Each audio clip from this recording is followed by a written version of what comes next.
जल को बर्फ में बदलने में वक्त लगता है, सूरज को निकलने में वक्त लगता है।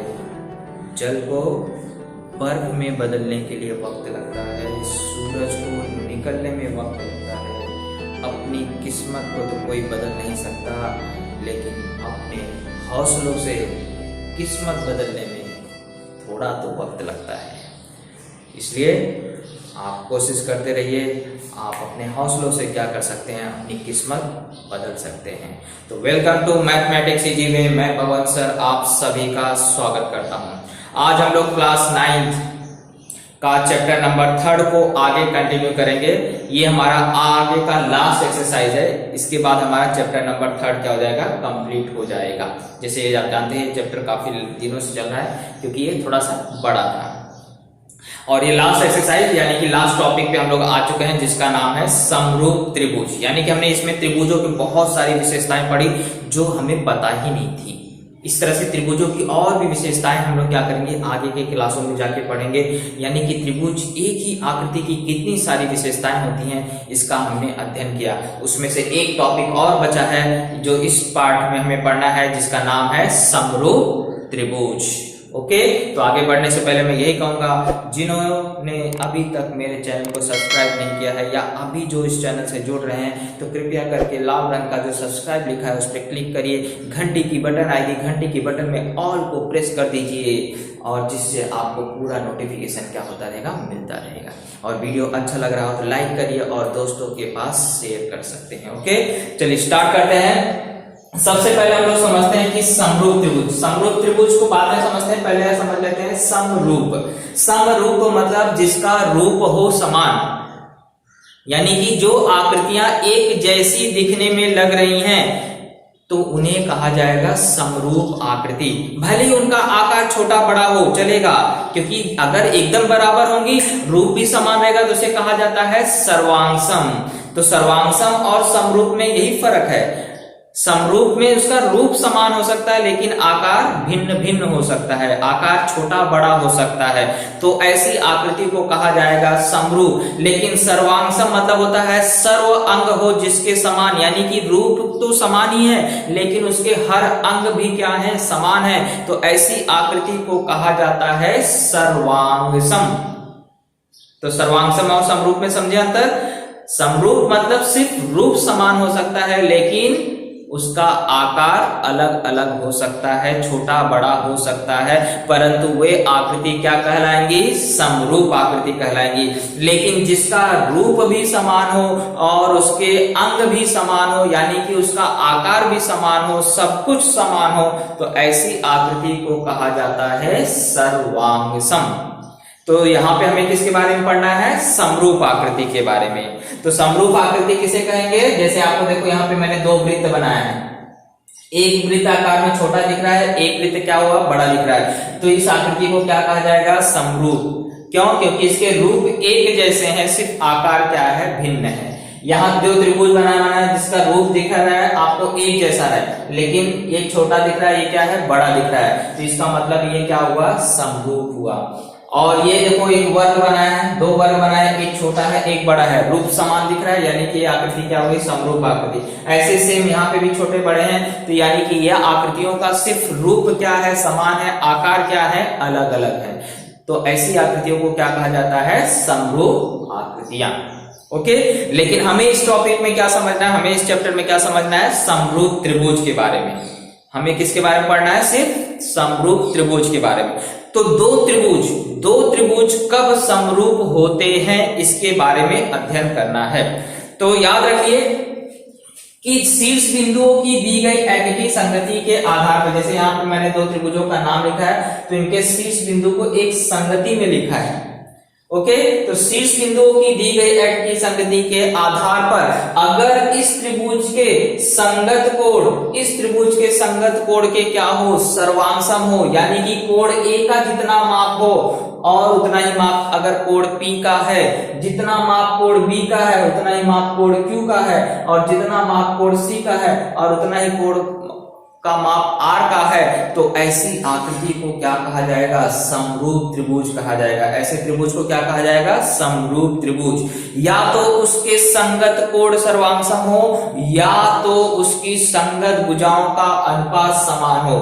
जाहिर सी बात, अगर उसके तीनों कोण सर्वांगसम है तो उसके भुजाओं का अनुपात समान होगा, या तीनों भुजाओं का अगर अनुपात समान है तो उसके संगत कोण क्या होंगे? सर्वांगसम होंगे। तो समरूप त्रिभुज मतलब सिंपल सी बात समझ लीजिए कि अगर दोनों त्रिभुज के संगत कोण सर्वांगसम है और उनके भुजाओं का अनुपात, ये मैं नहीं बोल रहा भुजा बराबर होगी, ये भुजा इसके बराबर हो सकती है क्या? नहीं, भुजाओं का माप अलग है, लेकिन जब इसका अनुपात निकाल रहे हैं तो अनुपात अगर समान आया तो वे त्रिभुज क्या कहलाएंगे? समरूप त्रिभुज। तो समरूप त्रिभुज कब होते हैं? जब उसके संगत कोण क्या हो? सर्वांगसम हो और उसके भुजाओं का अनुपात क्या हो? बराबर हो। यानी भुजाओं का मान कुछ भी रहने दो, लेकिन जब अनुपात निकाला जा रहा है तो अनुपात क्या है? बराबर आ रहा है। जैसे अगर मैं बोलूं कि 3/6, इसका अनुपात कितना होगा? 1/2, क्योंकि 3 से भाग दिया तो कितना आ गया? 1/2।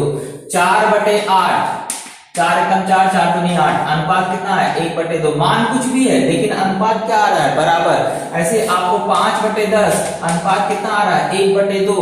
मान कुछ भी है लेकिन अनुपात क्या आ रहा है? समान आ रहा है। तो जब तीनों भुजाओं का अनुपात क्या आएगा? समान आएगा तो वे त्रिभुज क्या होंगे? समरूप होंगे।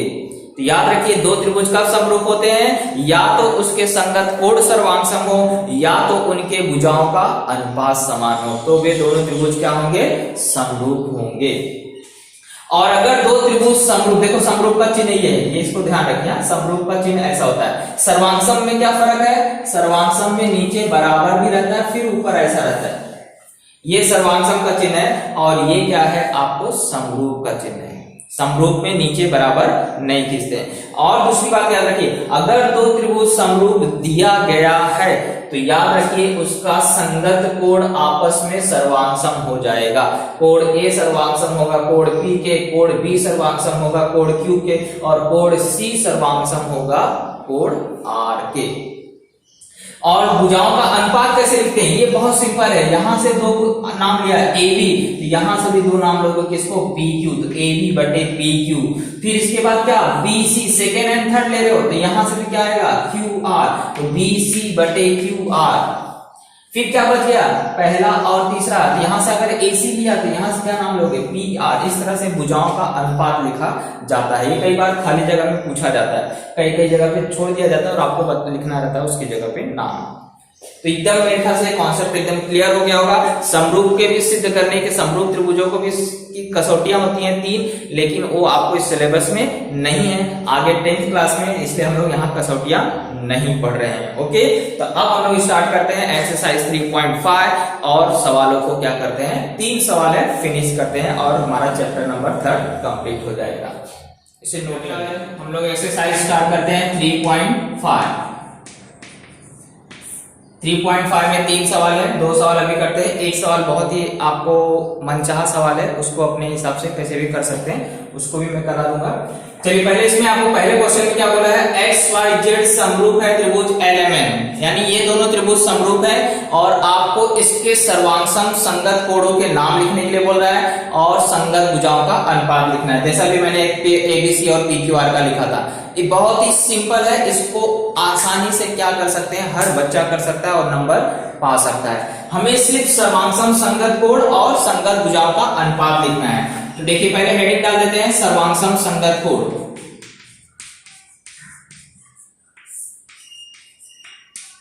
कोण का भी जोड़ी बताना है और भुजाओं का अनुपात लिखना है। तो पहले देखिए कोण कौन सा है? यहाँ पे x है, तो अगर यहां से कोण x लेंगे, सर्वांगसम बताएंगे किसके? यहाँ पे कौन सा है? पहले L, तो कोण x सर्वांगसम हो गया किसके? कोण L के। फिर कोण y सर्वांगसम हो जाएगा कोण M के, और कोण Z सर्वांगसम हो जाएगा। एक एक नाम लेते जाइए और यहाँ से एक एक नाम लेते जाइए संगति के हिसाब से। तो ये हो गया हमारा कोणों का जोड़ी, सर्वांगसम संगत कोण हो गए। अब संगत भुजाओं का अनुपात,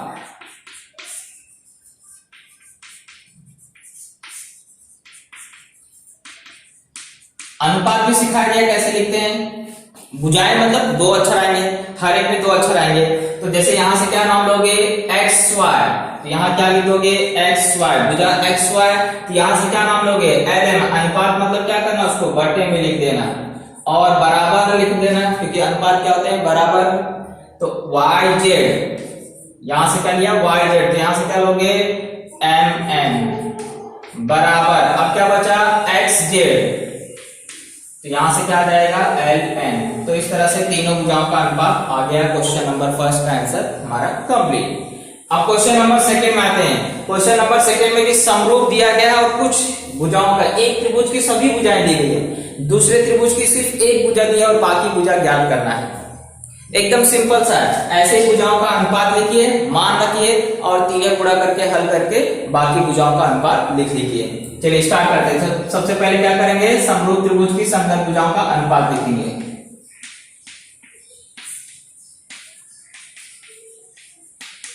यहां बता देंगे समरूप त्रिभुज की संगत भुजाएं समान अनुपात में होती हैं। जब भी त्रिभुज क्या रहेगा समरूप रहेगा तो उसके भुजाओं का अनुपात हमेशा क्या होता है समान होता है, ये हमेशा याद रखिए।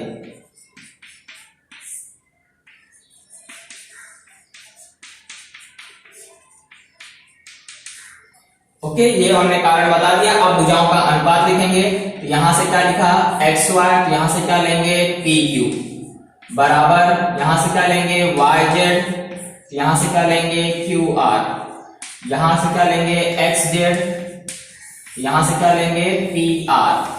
हो गया भुजाओं का अनुपात। अब इसके जो जो मान है वो मान रखना है। एक्स वाई का मान कितना है 4 बटे पी क्यू का मान कितना है 8 बराबर वाई जेड का मान कितना है 6 और क्यू आर का मान नहीं दिया तो उसको वैसे उतारोगे। एक्स जेड का मान कितना है 5 और पी आर का भी मान नहीं दिया तो उसको वैसे उतारोगे। यही दोनों भुजाएं हमें क्या करना है ज्ञात करना है।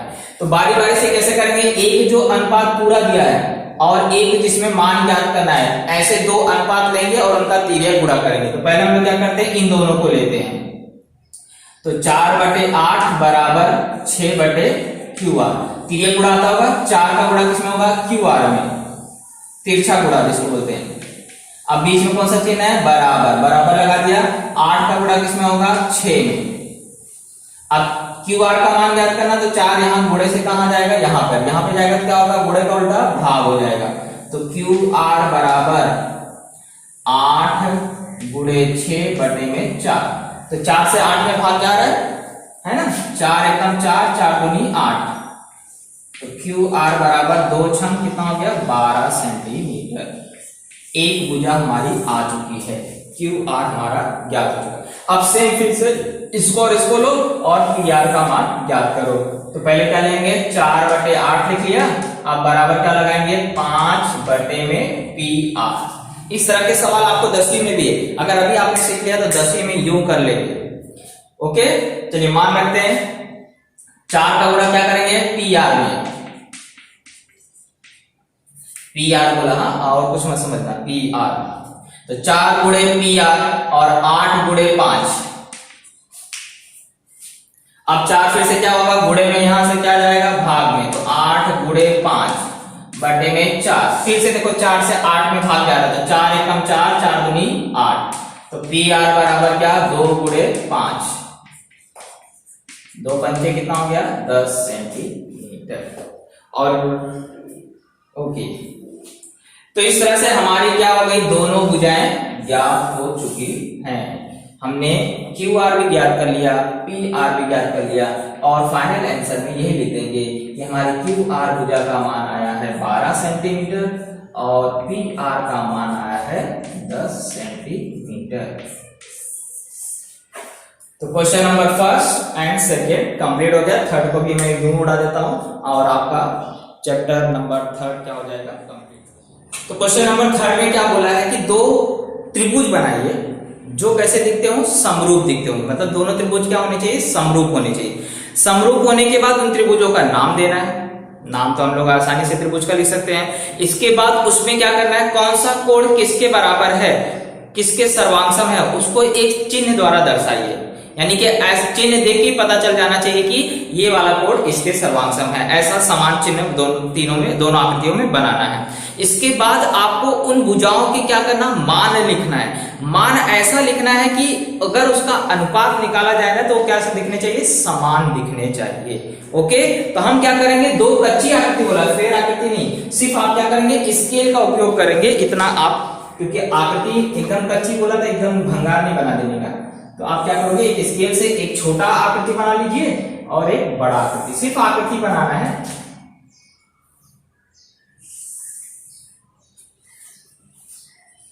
और कैसा भी किसी भी प्रकार का त्रिभुज बना सकते हैं, ऐसा कुछ जरूरी नहीं है कि मैंने जो बनाया है न्यून कोण तो आगे न्यून कोण ही बनाइए, ऐसा कुछ जरूरी नहीं, अधिक कोण त्रिभुज भी बना सकते हैं।